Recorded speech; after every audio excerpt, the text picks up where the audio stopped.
I really enjoy your new album. It's not exactly Thanks, what man. I was expecting from you guys, even though I'd heard the covers you've done and all that. Were any of those Oh, nice. songs originally slated to be Lifehouse songs in any way? Definitely not. No, this has been this is our third record now, if you count the covers record. So we, we started this probably a year and a half ago overall, the project. And it was just out of let's do something that is not Lifehouse, let's do something that doesn't have, not that there's rules around that, but like a different, just what would we not put in that box, And we both just love the Beatles and Elliott Smith and stuff. And, I think it was kind of a like, let's chase that and the indie stuff. And I played guitar in Lifehouse as well. And I played in some indie bands before that. So I think it was kind of like blending all of those things together. And a lot of people have used the term desert rock to describe your new album because of those California kind of influences. Did you know what the band was going to sound like before you started recording? No, I think that the thing about this project with ØZWALD is I think every record is going to evolve into something different. Just how it started in its inception with me and Steve just kind of hanging out and like just trying a couple songs just for fun. Like we were just messing around and we're like, whoa, this is good. And then that turned into 3 songs, which turned into a whole record, the Sweet Delirium record, our first one, in like 2 weeks or something like that. Yeah. Really, really quickly. And so our whole kind of thing with this project is don't overthink anything and try not to like stay in one box longer than necessary if you feel like inspired to go try something else, which is, there's a lot of freedom to that. And being that you both play in Lifehouse, what sort of expectations do you have in this band, or is it really just a creative release and fun for you to do? I think we kind of led with that, and our mantra from the beginning was like, we'll play shows if people want us to play shows or things like that. So, I think to be honest, it all kind of started with just like, let's write like 4 songs. We had like 2 weeks that we decided to go to the studio, and we were like, let's just try to write some stuff for fun and both sing and see what that sounds like. But I think it's just kind of snowballed into a thing that is like a really fun outlet for us. And like Jay said, like when we find new records we really love, it's like, man, how did they get that guitar tone? How did they get that drum sound? So it kind of is more about the production side for us. Like we definitely prefer the studio side of things.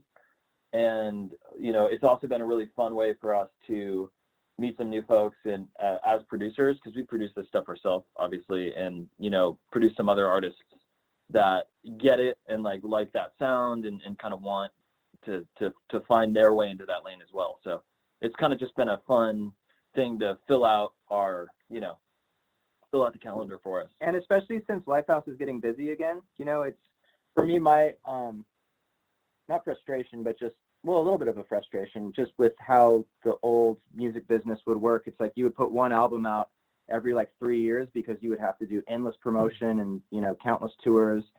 And for me it was like, 12 songs every 3 or 4 years just isn't enough. So our whole thing is like our goal is to put out 2 albums, 2 LPs a year, just to kind of keep that creative flow going. And then you can still do like other projects and stuff, but it's nice to have an outlet. That's all very ambitious, to say the least, that you're aiming to do that much music. But I also know that, Steve, besides the work that you did with Lost Beach, you yourself as a producer have a lot going on. Are you the sorts of guys that are just writing every day, writing all the time? Yeah, I think it goes through phases. I think it's funny because there are so many hats. It's like there's songwriter guy. We have like a little record label called ØZWALD Records. So there's like label guy, and then there's producer guy, which sort of mixer guy, I guess. And then there's like live guys, which is funny when we don't do that for a while because you're like, oh man, we gotta rock, And that's always fun to like practice back up for that. But I think it'll go through like hyper focus moments of like, I think a lot of times, especially if we're like either together for like a solid week and we're like, let's just start a bunch of songs, or if we're separate and like I have a studio at my house, Jay has a studio here, and it's just, like, I think you just kind of know that moment where it's like, we don't really have any songs right now and we need songs, versus like we have a ton of songs and then or like we've done too much and we're like, okay, I need to take like a week off and I need to go watch some movies. Such a guitar. So it's like it's hard to find that balance too, where I think both of us get so excited with the creative process where we become like little kids in a candy shop with like new keyboards or like new plugins or new mics, and we want to try everything. And then I think that like we kind of like tucker ourselves out where it's like, okay, we need to take a couple days break. Yeah. Do you guys manage the project yourself? Because obviously Lifehouse has a traditional manager and booking agent, but it seems like you guys are doing everything yourselves on this one. Yeah, and we have a third partner at our label, ØZWALD Records, Max Allen, who actually he mixed our entire first record, and he did a few of the mixes on this new record, and we've kind of really spearheaded it all together. And our Lifehouse manager Jude helps us out a little bit too when we really get stumped, but mostly we are kind of managing it all together though. Yeah, it's kind of a bit of a brainchild of all that. So what was the original conversation that happened where you guys are like, hey, do you want to write some music outside of Lifehouse? How does that happen?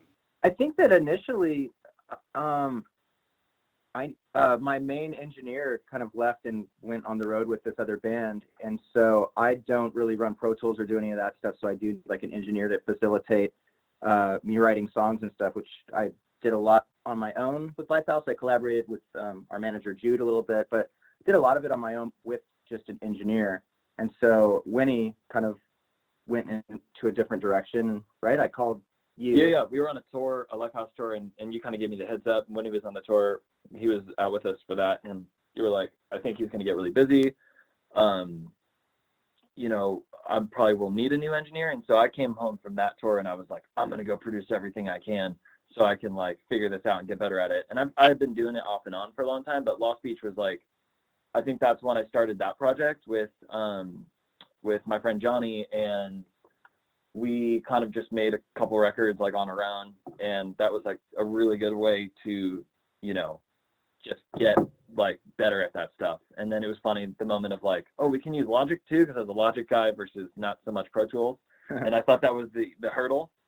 But yeah, I think and then we were like, let's write a couple songs just for, you know, submit them to Sony because you're with them. Yeah, just like I think we were just like, let's write a couple like TV songs or something. And then we wrote and we're like, well, this is way better than we thought it was going to be. Like maybe too good to be that. Yeah. And so like, honestly, like the whole thing happened so organically, it wasn't predetermined at all or premeditated. And I think that's why it worked and why I was excited, because I was kind of feeling, just, you know, I was just writing a lot of songs for other people and doing like some sync stuff and like taking a break from Lifehouse. And it really just reminded me of like a really pure chemistry and collaboration that you can never plan that, you know? So we just kind of went with it, and that's where it started. And when it comes to influences, you guys, of course, have the right influences, but did you guys ever find yourselves hair metal guys or Van Halen guys or Kiss guys, anything like that? Oh, dude, I started with Van Halen hardcore in high school.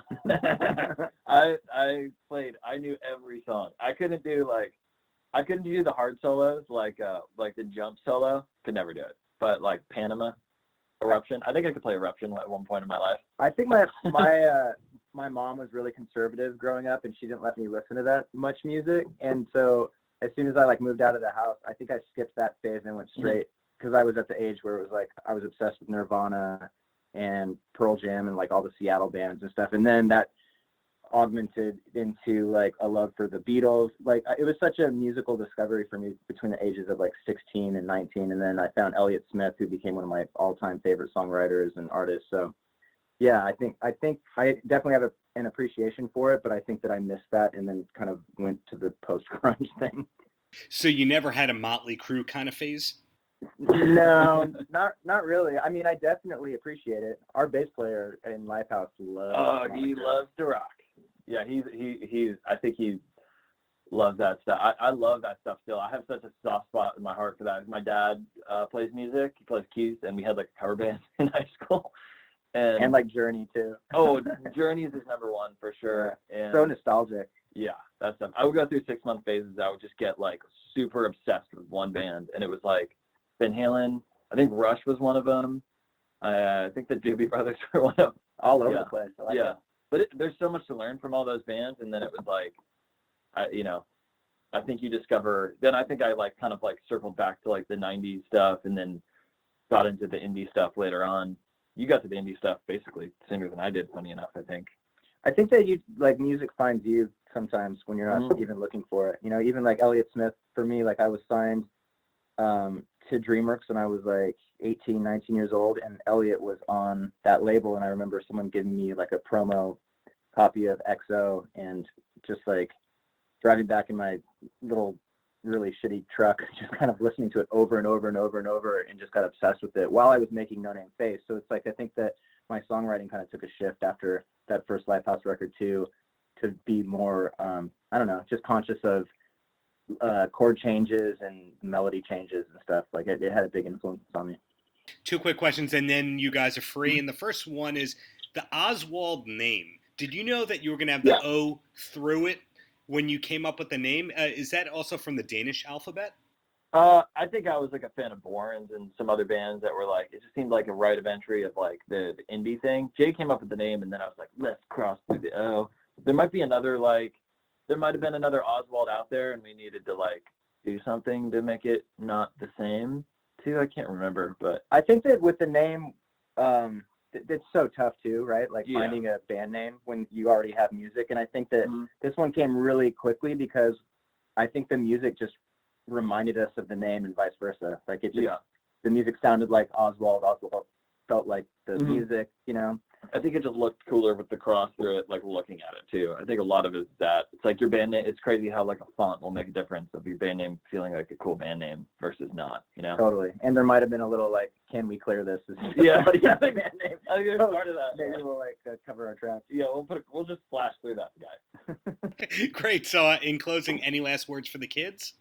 Oh man, I don't know. I think just keep finding new bands that you love. You know, I think this whole record was like, you know, I moved to Nashville and met a new girlfriend, and I think I got stuck with music I liked, and it was like she showed me all these new bands that I was like, how did I not know these bands? You know, and there was this massive just like, holy crap, there are so many cool bands out there, and like we can do this, you know, like, and I think to me that's what the Born in the State record was. It was like, how do we kind of like channel a lot of like there's so many cool bands out there, like Cutworms and Fox Warren and Bonnie Doon, that are doing the like full retro thing and like really leaning into it. And I think that, I don't know, I just think staying inspired and always trying to look for new music, even when you feel a little lazy and don't want to, I think that that's like the best advice to anyone. Or just find inspiration anywhere you can, even if it's not from a band. Like it could come from like an indie film or